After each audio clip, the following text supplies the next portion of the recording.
Hello, good morning दोस्तों। स्वागत है आपका शर्मा संस्कृत एजुकेशन क्लासेज।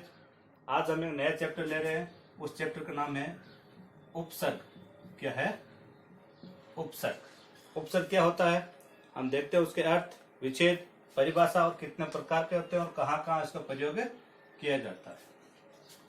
सबसे पहले हमने देखा उपसर्ग के, देखते हैं कि विच्छेद क्या होता है। क्या होता है? विच्छेद। विच्छेद देखते हैं तो उप सृज गए, उपसृज गए। उप हो गया उपसर्ग। क्या हो गया?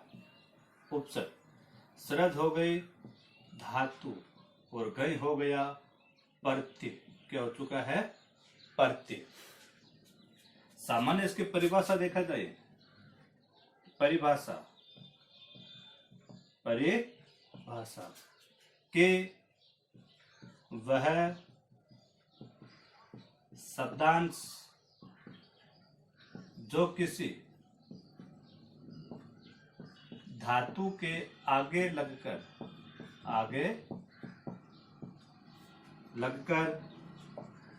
उसके मूल अर्थ में परिवर्तन कर देते उसे उपसर्ग कहते हैं। उसे उपसर्ग कहते हैं।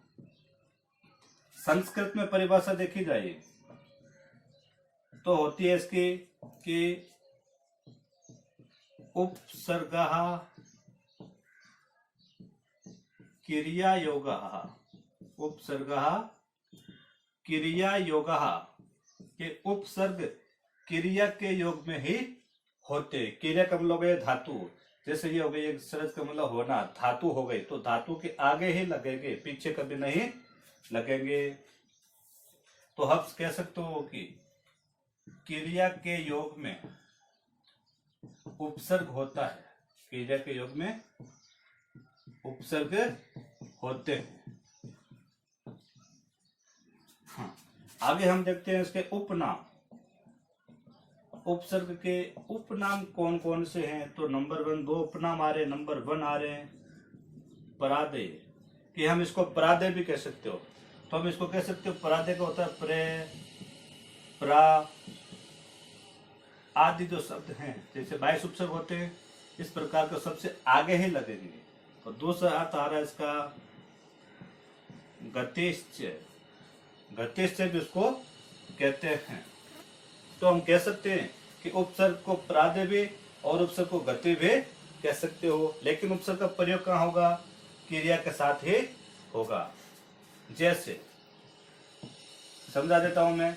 एक मैंने यहाँ पे लिखा अनुगच्छति और दूसरा लिखा है उपकृष्णम।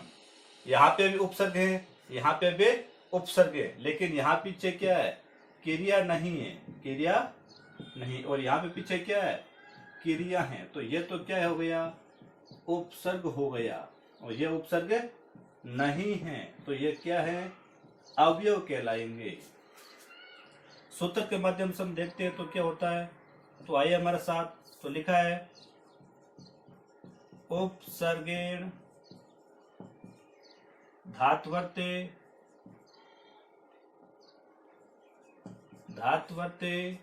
उपसर्गेण धात्वर्ते बलात् अन्यत्र नीयते परहारा हार संहार परिहार वत।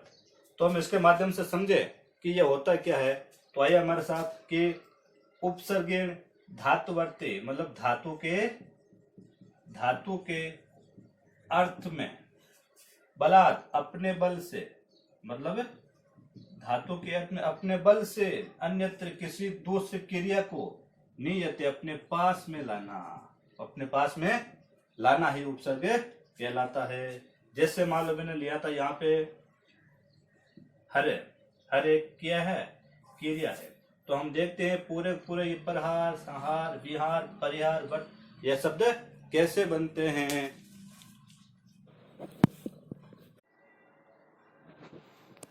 चलिए हमारे साथ देखते हैं उपसर्गण वाला। यहाँ हमने लिखा उपसर्ग धातु अर्थ। यह हरे धातु, इसका अर्थ होता है हरण करना। क्या होता है? हरण करना। आगे उपसर्ग लगाएंगे तो मूल से बन गया परहार, इसका अर्थ हो गया चोट पहुंचाना। तो हम कह सकते हैं कि जो धातु के आगे लगकर उसके मूल अर्थ में परिवर्तन हो गया तो क्या बन गया? प्रहार, आक्रमण करना। पहले इसका अर्थ क्या था? हरण करना। अब क्या हो गया?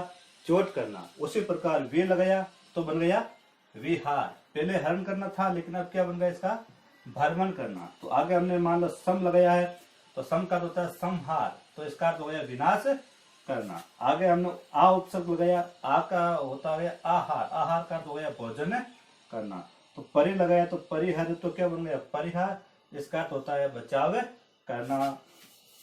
आगे हम देखते हैं कि उपसर्ग 22 प्रकार के होते हैं, कौन कौन से होते हैं और उसके अर्थ सहित हम अच्छी तरह से जानेंगे।